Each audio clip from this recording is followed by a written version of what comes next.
Salut, bienvenue à toi dans cette vidéo, j'espère que tu vas bien. Aujourd'hui, je vais répondre à un commentaire d'un abonné, j'espère qu'il est abonné, qui est intéressant sur la limitation du crédit. En fait, il me pose la question, il a vu les autres vidéos, il dit petite question, blablabla. Je vois maintenant que tu es bloqué au niveau des crédits immobiliers. Est-ce que c'est dû à un encours immobilier trop important, à une absence de revenus stables selon les banques? Est-ce que tu as anticipé ce blocage et est-ce que tu l'as subi? Y a-t-il des erreurs à éviter, des erreurs que tu ne referais pas? Alors, question hyper intéressante je pense parce qu'on est en plein dedans. Donc déjà pour répondre à la question, aujourd'hui pourquoi je suis bloqué? Je suis bloqué au niveau du crédit pour deux grandes raisons. La première raison, qui est vraiment la principale, c'est parce que avec le temps, en ayant un petit parc immobilier, en ayant d'autres sources de revenus, en ayant d'autres choses, je me suis flemmardisé. C'est-à-dire que, bon, après, tu vois, que j'ai des nouveaux apparts ou pas, ça n'a pas changé réellement ma vie. Donc, c'est vrai que je suis moins actif qu'avant dans ce domaine-là. Ça, c'est un point important. Pourquoi? Parce que je suis bloqué, mais est-ce que je suis réellement bloqué? Je vais revenir là-dessus.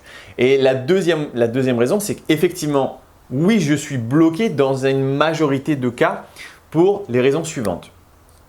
Depuis juillet de l'année dernière, les banques ont un petit peu changé leur modèle, même fortement changé leur modèle, où maintenant elles font très attention sur les prêts immobiliers et surtout sur le taux d'endettement qu'ont les personnes.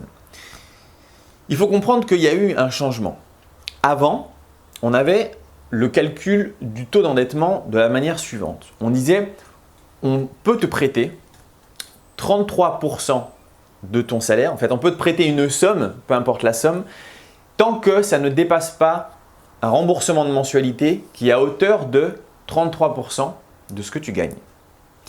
Et donc, ça veut dire qu'ils peuvent te prêter sur 5 ans, ce n'est pas une grosse somme. Sur 10 ans, c'est beaucoup plus gros. Sur 20 ans, ça devient une grosse somme. Et sur 30 ans, c'est une très grosse somme. Si par exemple, tu gagnes 3 000 € par mois, 33%, c'est 1 000 €. Voilà, 1 000 € sur 30 ans, ça fait une grosse somme. Donc ça, c'était avant, on faisait ce taux-là. Et c'est vrai que dans la majorité des cas, on le faisait pour des gens qui voulaient acheter leur appartement, leur maison. Alors évidemment, on prenait tout en compte dessus, c'est-à-dire qu'on prenait aussi en compte les crédits non immobiliers, tout ce qui est crédit voiture, tout ce qui peut être crédit à la consommation, absolument tout en fait. On prenait cette somme, donc on va faire quelque chose de plus commun. Tu gagnes 1 500 €. On accepte que tu rembourses tes crédits à hauteur de 33% de ce que tu gagnes, donc 500 € par mois qui sont alloués à tes crédits. De ces 500 € là, on enlève tout, c'est-à-dire ta voiture, ton canapé, ta télé, ton téléphone que tu as acheté à crédit et on regarde ce qui reste en termes de crédit. Si par exemple il reste 300 €, là le crédit immobilier te dit ok, tu peux faire 300 € par mois et donc ça te donne une certaine somme si tu le multiplies par un an, multiplié par, je ne sais pas, un crédit sur 20 ans par exemple. Ça, c'était comment on faisait avant. Et pour les investisseurs, dans mon cas et donc dans beaucoup d'autres, pour ne pas les empêcher, parce qu'en fait, si tu veux, quand tu commences à investir dans l'immobilier, tu es quand même assez vite coincé puisque au niveau de ton taux d'endettement, bon, certes, quand tu achètes un appartement ou une maison, tu vas avoir des loyers qui vont tomber, donc ça va impacter ton revenu va grossir et donc ce pourcentage, ce 33% de rentabilité qu'on va te donner, il va être quand même plus gros, la somme va être plus grosse qu'avant puisque maintenant tu as les loyers qui tombent. Mais quand même, il y a un moment où en fait, si tu veux, le crédit va rattraper un peu le revenu que tu touches. Et donc, pour combler à ce problème, ce que les banques faisaient jusqu'en juillet de l'année dernière, elles faisaient un calcul de taux d'endettement en différentiel. Différentiel, c'est-à-dire qu'en fait, c'était un peu pour les arranger et pour arranger les investisseurs. Elles prenaient un appartement toute seule. Elles prenaient ton salaire de côté, tu gagnais 1 500. Elles prenaient le salaire, elles prenaient le crédit immobilier. Donc, par exemple, tu avais acheté un appartement, mettons, tu avais un crédit de 1 000 € par mois dessus. Bon, elle prenait ces 1 000 € et elle disait combien est-ce que tu touches de loyer. Donc si tu touchais par exemple 2 000 € de loyer sur ce 1 000 € d'appartement, alors c'était quand même, ils enlevaient un petit peu, tu vois, pour pas calculer toutes les charges et tout ce que tu as à compter. La banque, elle a une méthode simple, elle prend tous tes loyers, elle considère que 60 ou 70% en général, c'est vraiment ce que tu touches. Les 30-40 autres pourcents, en fait, ça part dans tout ce que tu as à payer quand tu as un appartement. Et donc, elle prend ces 2 000 euros, elle dit, ok, on va considérer que 70% de ces 2 000 euros, c'est vraiment des revenus en plus. Du coup, ça fait quoi? Ça fait 1 400 euros. Et donc, elle va prendre ces 1 400 euros, elle va prendre ton crédit, elle va dire, voilà, tu dois payer 1000, tu gagnes 1004, on fait un différentiel. Et donc, on regarde la différence entre combien tu dois payer et combien tu gagnes. Là, en l'occurrence, c'est plus 400 euros. Et ces plus 400 euros là, on va les rajouter à ton salaire. Donc, tu gagnais 1005, maintenant tu gagnes 1009 aux yeux de la banque. Et à partir de ce 1009 là, on te prête 33% de taux d'endettement. Donc, on s'en fiche que tu as déjà des crédits. Tu peux en avoir 50 000 des crédits. On regarde que ton salaire et on prête 33% de cette somme. Ça, alors je ne sais plus exactement qui c'est, tu peux le trouver, c'est connu. En fait, j'ai un trou, c'est la haute autorité de la finance ou quelque chose comme ça. Elle dit, bon, ça c'est quand même un peu risqué. Ça fait des gens qui achètent plein d'appartements, qui n'ont pas énormément de revenus et c'est pas terrible. Donc, on va faire différemment. Maintenant, on va prêter 33%, on va arrêter de faire ce calcul de taux en différentiel. On arrête. Et donc, c'est que du 33% et basta. Puis les choses ont un petit peu évolué durant l'année. Ils ont dit, ok, bon, 33, on voit que c'est un peu short, donc on va juste monter à 35. Donc maintenant, le taux, c'est 35% du taux d'endettement. Et puis, il y a quand même un truc, on dit, bon, ça c'est la règle. Et cette règle, elle est pour 80% des cas, mais les banques, vous avez 20% de dossiers que vous pouvez déroger à cette règle et faire différemment. Donc, aujourd'hui, à l'heure actuelle, en fait, si tu veux, pour avoir un prêt immobilier, il faut être dans un cadre très particulier, il faut être en CDI, il ne faut pas avoir trop de crédit, voire pas du tout. Et puis, tu vas pouvoir emprunter à 33-35%. Pourquoi moi, on m'a dit maintenant stop? Parce qu'en fait, effectivement, j'ai énormément d'encours puisque j'ai plusieurs appartements et je touche des loyers certes, mais en fait, j'ai carrément arrêté de travailler. Donc, j'ai plus de revenus. J'ai plus de revenus en nom propre. Là, je vis sur mon épargne depuis longtemps maintenant. Et donc, il n'y a rien qui rentre sur mes comptes personnels. Donc, quand la banque, elle va regarder, elle va dire, on a arrêté le différentiel. Donc déjà, on va vraiment regarder que les crédits que vous devez et l'argent que vous touchez. Donc, l'argent que vous touchez, finalement, il n'y en a pas. Et les crédits, vous êtes blindés. Donc, vous avez un taux d'endettement, en fait, excessif. Alors, je touche un peu de loyer pour rembourser mes crédits, mais c'est vraiment pas grand-chose. Et donc, vraiment, si je devais calculer sur les papiers combien je suis en taux d'endettement, j'en sais rien, mais ça doit être énorme. Ça doit être 60, 70, peut-être 80% de taux d'endettement. Je sais pas. Je sais pas parce que j'ai de l'épargne, parce qu'à côté, j'ai une société qui tourne, etc. Donc, je m'en fous en fait. Mais voilà, aux yeux de la banque, en mode normal, c'est stop. Et ça va être stop dans 80% des cas. Quelles seraient les solutions ou quelles sont les solutions en fait pour que je puisse, moi en tant qu'investisseur, continuer à investir dans l'immobilier? La première, ce serait que je me bouge le cul. Et ça, je ne l'ai pas fait. Surtout depuis que j'habite ailleurs. Il y a tellement du vent tout le temps. Et là, en même temps que je te parle, je regarde les arbres. Je sais que bientôt, il va y avoir une session de kite dans 1 heure ou 2, donc je guette. Voilà, je ne suis plus trop en mode fou furieux, il faut investir, etc. Mais si j'étais encore dans ce mode fou furieux, il faut investir, je sais que 20% des dossiers de la banque, donc une petite minorité, on est un peu freestyle, on fait un peu ce qu'on veut. Alors évidemment, il doit y avoir des limites. Ils ne peuvent probablement pas financer un gars qui a énormément de dettes, pas de revenus, les loyers qui tombent mal, etc. Peu importe. Mais il y a encore, si tu veux, une petite porte, une petite trappe pour les investisseurs. Donc, comment je pourrais faire? Me bouger le cul, c'est-à-dire monter un très beau dossier. La banque, je ne sais pas si tu le sais, mais en fait, son travail, c'est juste d'étudier si, oui ou non, il y a un risque. Si tu apportes un très beau dossier, si tu montres quelque chose de très beau, en expliquant absolument tout pour que la banque voie que tu es un professionnel, que tu sais très bien faire, que tu as monté quelque chose de carré, que tu vois exactement où sont les risques, où sont les charges, où sont les dépenses, les loyers que tu vas percevoir, comment est-ce que tu as évalué ces loyers que tu vas percevoir, des exemples, etc. Tu vois, et puis que tu as des garanties derrière, peut-être un petit coussin de sécurité au niveau financier, peut-être, je ne sais pas, en fait, tu peux vraiment monter un beau dossier comme ça et aller faire le tour de toutes les banques de la région. En fait, c'est sûr et certain que je trouverai un financement. Je ne le fais pas encore une fois parce que là, je suis en mode feignasse et puis je suis sur d'autres trucs. Pour ceux qui ne me connaissent pas, l'investissement, c'est un jeu.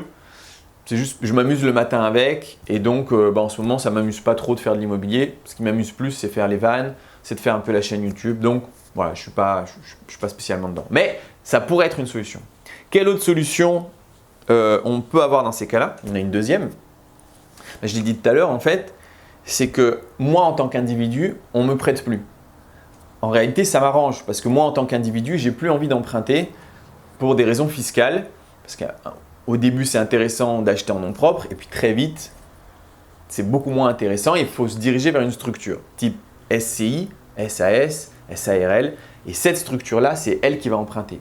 Cette porte est encore totalement ouverte. Donc, c'est-à-dire que moi, avec ma société, je peux très bien monter un dossier, donc trouver un appartement, faire une offre, aller voir à la banque et je dis non, ce n'est pas moi qui achète ça, c'est la société. Et la société, elle n'a pas les mêmes garanties que moi, elle n'a pas aussi les mêmes revenus que moi.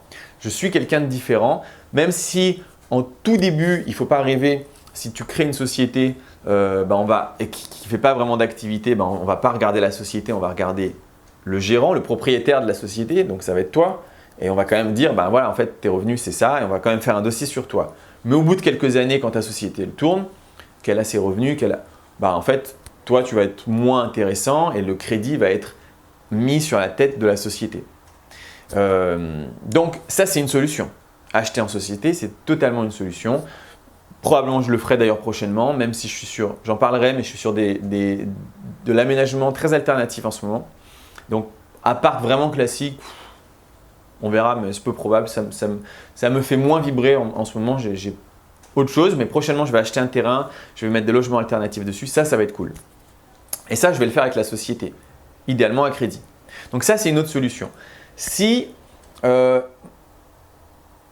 ces solutions-là ne suffisent pas, c'est-à-dire que tu n'as pas de société, et puis en fait, tu n'as pas de revenus, tu n'as pas vraiment de travail qui est régulier, tu es dans une situation où ne serait-ce que tu es endetté, c'est-à-dire que tu peux avoir une très bonne situation, tu as acheté ta maison, et puis en fait, tu as tes 35% d'endettement, c'est peu probable que la banque va financer autre chose. Tu es au taquet, eux ils te voient dans le cadre bon père de famille, voilà. L'autre solution, c'est quoi? Il y en a plein des solutions. Je ne vais pas faire une vidéo de 15 heures, mais voilà. L'autre solution, c'est quoi? Tu peux faire de la sous-location. Ça, tu n'as pas besoin de crédit, tu n'as pas besoin même de structure. Tu peux faire de la sous-location en nom propre. Donc ça te permet d'avoir plusieurs appartements sous-loués en nom propre. Donc ça reste de l'immobilier, même si ce n'est pas à toi directement, même si clairement c'est beaucoup moins rentable, mais tu rattrapes la rentabilité sur la quantité d'appartements que tu as. Et ça, c'en est une. Une autre solution qui marche dans tous les cas de figure, que tu sois en société, seul, dans tout, c'est de créer une SCI, donc avec des associés. Avec des associés qui, eux, ont une situation bien meilleure que la tienne. Et là, si tu veux, en tant que toi qui regardes la vidéo, c'est peut-être une des meilleures options. C'est-à-dire que si pour X raison tu es coincé dans l'investissement immobilier, la meilleure solution, ça va être de t'associer Alors, en fait, comment ça marche une SCI? Donc, tu crées une société, donc SCI, ça veut dire Société Civile Immobilière. Tu crées une société avec un ou plusieurs associés. Mettons que tu saches exactement comment faire. Tu sais comment faire l'immobilier, d'accord? L'investissement, peut-être tu as acheté la formation, peut-être tu as suivi d'autres formations. En tout cas, tu as bien compris comment ça marche. Et tu n'as pas de revenus, tu n'as pas de salaire, ou en tout cas, ton dossier n'est pas beau pour la banque, tu ne peux rien faire. En fait, c'est une super méthode. C'est tout simplement de trouver un bien hyper rentable, de l'aménager comme il faut, de tout faire un dossier hyper bien ficelé, hyper beau, hyper bien fait. Et ensuite, tu prends ton téléphone et tu appelles les gens que tu connais qui, eux, ont une très bonne situation mais ne savent pas faire ça. Imaginons que tu t'associes avec un gars qui a un énorme salaire, qui a beaucoup d'épargne, qui en fait ne sait pas investir. Vous pouvez tout à fait vous associer, créer une petite SCI qui n'a pas beaucoup de valeur au début. Tu peux créer une SCI à 1000 €, voire même à 100 € si tu veux. Mais donc si tu veux, là, pour avoir 50% d'épargne, il te suffit de 500 € pour une société à 1000 €. Et ensuite, cette société-là va aller voir pour faire des crédits immobiliers. Et la banque, elle va analyser les profils, elle va faire un mix de profils des propriétaires de cette société. Donc, mettons que toi, tu sois propriétaire avec un autre gars qui a, lui, est vraiment une super situation. La banque, elle va regarder ton dossier, elle va dire qu'est-ce que c'est moche, lui, rouge, pas bon. Et puis ensuite, elle va regarder le dossier de l'autre gars et lui, waouh, super cool. Et elle va faire un mix, elle va dire, ok, pardon, ok, et éventuellement, on va pouvoir faire un crédit. Donc toi, ça te permet, si tu veux, de voyager dans cette aventure-là, c'est-à-dire vers avoir un nouvel achat immobilier sans pour autant avoir une situation qui te permet de faire. Donc ça, c'est une autre solution. Et là, tout de suite, comme ça, il n'y en a pas d'autres qui me viennent à l'esprit, mais ça t'en laisse déjà pas mal, d'accord? Sous location, t'associer avec quelqu'un, qu'est-ce que j'ai dit? Faire une demande de crédit en société, et puis je sais plus, j'ai peut-être dit autre chose. Donc ça te laisse plusieurs opportunités. Maintenant, pour répondre à la question j'ai oublié le prénom, je crois que c'est Cyril, mais je ne suis pas sûr. Est-ce que moi je l'avais anticipé? Pas du tout. Mais alors, pas du tout, pas du tout, pas du tout. Et pourquoi je ne l'avais pas anticipé? Tout simplement parce que j'ai démissionné. Moi, j'étais freestyle, j'étais bien, les banques continuaient à me suivre, j'ai démissionné, j'ai quand même eu des nouveaux crédits. Et seulement ensuite, il y a eu cette nouvelle règle qui a fait que ma banque perso qui m'avait financé plein de biens m'a dit nous on arrête. Voilà, je ne suis pas allé chercher ailleurs. Mais je ne l'avais pas du tout anticipé, pas du tout. Donc pour moi, ça a été un peu une déception parce que tu as toujours envie de continuer, mais après, j'étais sur d'autres trucs, j'étais en mode reforestation en Colombie. Et donc, ça n'a pas vraiment posé de problème. Ensuite, quelles auraient pu être mes erreurs là-dessus? Comment j'aurais pu éviter ça? J'ai fait une très grosse erreur en tant qu'investisseur immobilier. J'ai fait une très très grosse erreur depuis le début parce que je ne m'étais pas formé et que j'ai vraiment appris sur le tas. Et en fait, si tu veux, tout ce que je peux te dire ici ou dans la formation, c'est issu principalement des erreurs que j'ai fait. Donc, j'ai fait plein d'erreurs et après, en essayant de rattraper l'erreur, je me dis « Ah ok, donc c'est comme ça qu'il fallait faire ». Une énorme erreur que j'ai faite, c'est que j'ai acheté tout mon parc immobilier en nom propre. Et ça a été une très grosse erreur pour plein de raisons, mais notamment celle de continuer à pouvoir investir puisque au lieu, si j'avais à la base directement fait une société, acheté tout le parc immobilier en société, la société aurait probablement encore les fonds pour avoir des crédits IMO, tandis que moi, on regarde ma situation qui fait exprès de ne pas me verser quoi que ce soit parce qu'en fait, pour des questions de réinvestissement et donc je ne veux pas me faire imposer 2 fois, donc je laisse l'argent dans la société, en fait moi je suis nul pour les banques, moi je suis nul. Et ça, si tu veux, j'aurais pu, si j'avais été formé avant, le comprendre et faire correctement les choses.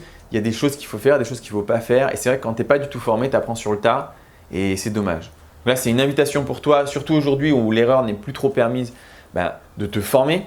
Tu sais qu'il y a plein de youtubeurs qui font des formations en ligne, qui ont des bons business. Tu sais que moi aussi, dans la description, tu vas trouver une formation en ligne. Moi, j'essaye de la faire de manière excessivement accessible. Honnêtement, je pense que je suis le moins cher du marché, mais à des années-lumière, parce que la plupart, c'est 1000, 2000, 3000, 4000 euros. Nous, on n'est même pas à 200. C'est plus du partage que vraiment pour devenir riche avec ça. Donc, voilà, bon, que ce soit là ou ailleurs, te formes, il faut te former. Là, si tu veux te lancer en immobilier pour vraiment faire bien les choses. Dis-toi que, en fait, dans l'immobilier, il y a énormément de possibilités de faire des erreurs. Alors, les erreurs ne vont pas être mortelles, hein, tu vas rattraper le coup à chaque fois. Mais en fait, ça va te coûter tellement cher que c'est dommage. Tu vois, mon erreur, par exemple, pour te dire en termes de prix, mon erreur d'avoir tout acheté en nom propre, parce qu'au début, en fait, je me suis pas renseigné sur rien. J'ai ce défaut ou cette qualité, je ne sais pas, de dire « Oh, je fais et puis on verra si ça marche ou pas ». Et je ne me prends pas la tête, je ne veux pas chercher d'infos, je fais, basta. Et si j'avais pris le temps, que j'avais réfléchi, etc., je pense honnêtement que j'aurais économisé en termes d'erreurs entre 70 000 et 100 000 euros.